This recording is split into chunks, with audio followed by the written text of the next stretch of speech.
Hey guys, Mr. Martin back here with you again on tonight's video in which we're going to use parallel lines and transversals.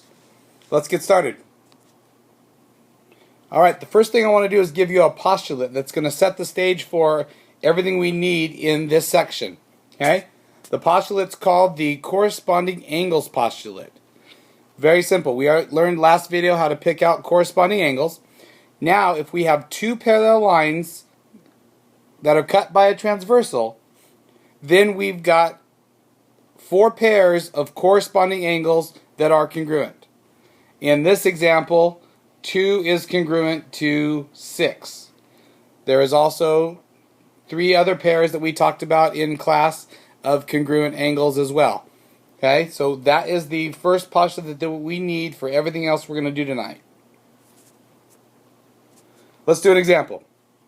Okay, so in this picture now, because of the corresponding angles postulate, there are 3 other angles in this picture that are also 120 degrees. Can you identify the angles? Copy this picture into your notes, pause the video, and see if you can come up with the other 3 angles.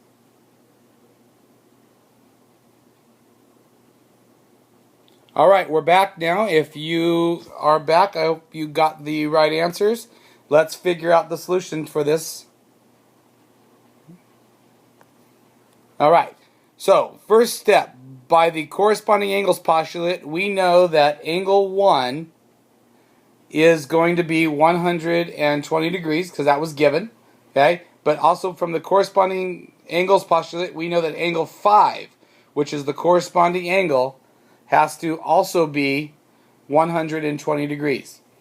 So like we were talking before, we've got to the left of the line, if we call this one line L and this one line M, we're talking to the left of the line, okay, on both of these. And then if we call this, that was really sloppy, if we call this line T right here, then both of these are above the line T, or the transversal. So we know that this must be, angle 5 must be 120 degrees. Okay?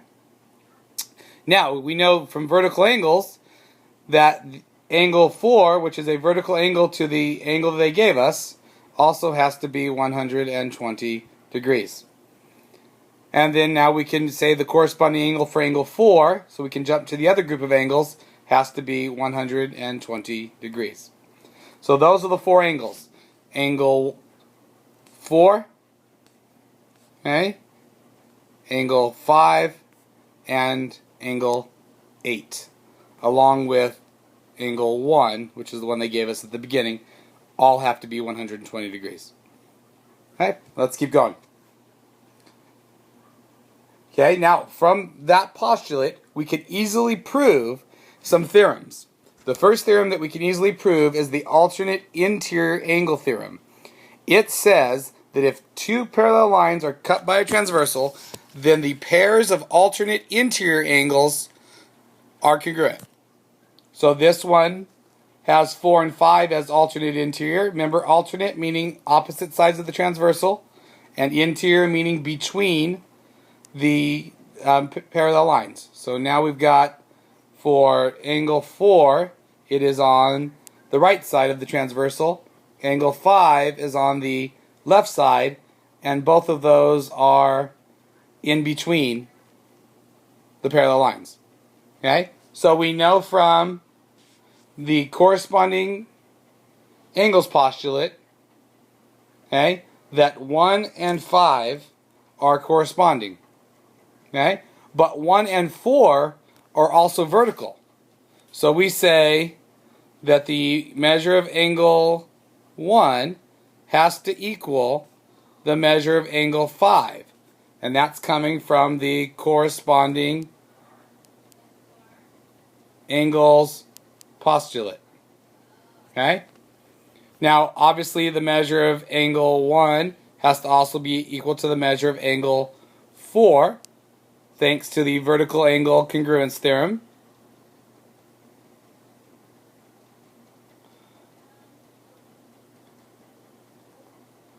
Okay?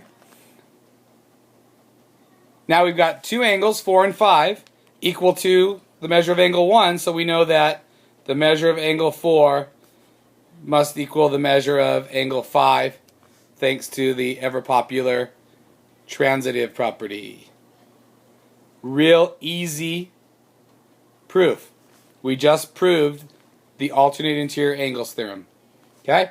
Let's go on to the next theorem. How about the alternate exterior? Okay? Real easy, simple proof again. Let's put angle 5 back in there.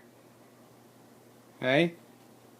Angle 5 is the corresponding angle with angle 1. So we already know that the measure of angle 1 equals the measure of angle 5, thanks to the corresponding angles postulate. Okay? How about 5 and 8? The measure of angle 5 is equal to the measure of angle 8. Again, thanks to vertical angles being congruent. And then again, the good old transitive property says if we've got two different angles, this case 1 and 8, equal to the same angle, then they must be equal to each other. So the measure of angle 1 equals the measure of angle 8. Very simple three-step proof. Last one. Let's look at the consecutive interior angles theorem. Now this one's different. It doesn't say that these angles are congruent. It says that these angles are, okay, read the small print over there. It says these angles are supplementary. So remind me again, what does supplementary mean? Okay, it means that those two angles have to add up to be 180. So this one's a little bit trickier, okay, but let's do it. Okay, so let's put in angle 1 again, and we know, again, going back to our corresponding angles postulate, we know the measure of angle 1 equals the measure of angle 5 because of the corresponding angles postulate. I told you that postulate was going to be very useful. Okay? We also know that the measure of angle 1 plus the measure of angle 3 equals 180 degrees because they are a linear pair. So let's do some substitution. Let's take out angle 1, which is equal to angle 5, and let's put in angle 5 right here.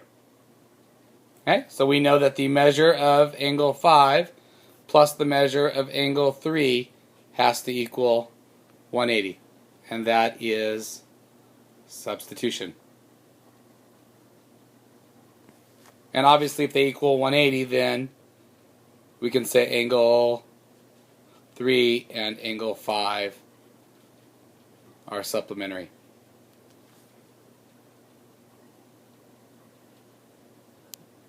And that's just coming from the definition of being supplementary.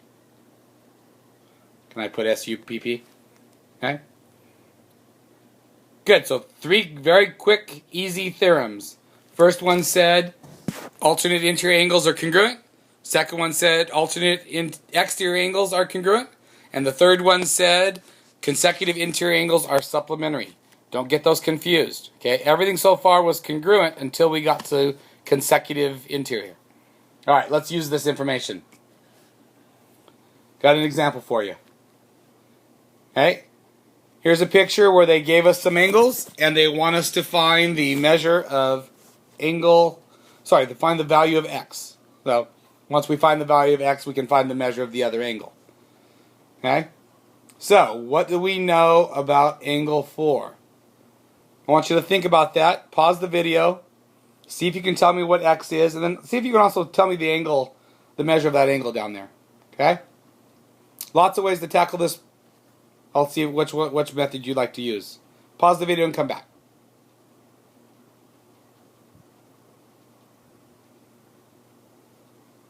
Alright, so we got the answer, I hope. Let's see what we can figure out. I see a lot of things on this picture because I know the two lines are parallel. I know alternate interior are congruent. So I know that this angle right here has to be x plus 5. I also know, thanks to vertical angles or corresponding angles, this angle up here has to be x plus 5. So now I've got a lot of information I can use. Okay? I also know that thanks to vertical angles, angle 4 has to be 115. Okay? So we just saw from the consecutive interior angles theorem that consecutive interior angles have to be supplementary. So we can say that 115 plus x plus 5 has to equal 180 degrees. Again, these are going to be supplementary because those are consecutive interior angles. Okay? So let's solve for x. We got x plus 120 equals 180. So we subtract 120 from both sides, and we end up with x equals 60. Okay, so let's come back up to our picture, and let's erase what was there before, and let's put an x of 60 in there.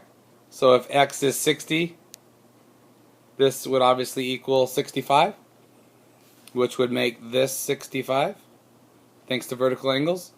This would be 115 because of a linear pair. And we know from the corresponding angles postulate that those two angles are corresponding and they better be congruent. So it looks like we figured it out. Okay? Let's look at just a formal solution here. Okay, this is the solution they presented in the book. And it says, by the vertical angles theorem, angle 4 is 115.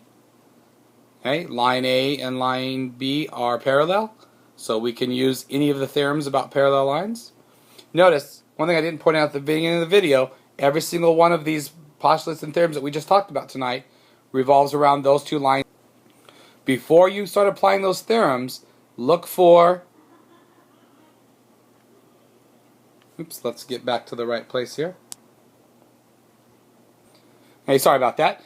Remember, all of these theorems and postulates that we talked about tonight revolve around the lines being parallel. So we have to look for the marks on the lines that indicate the lines are parallel. We cannot assume just because they look like they're parallel that they are.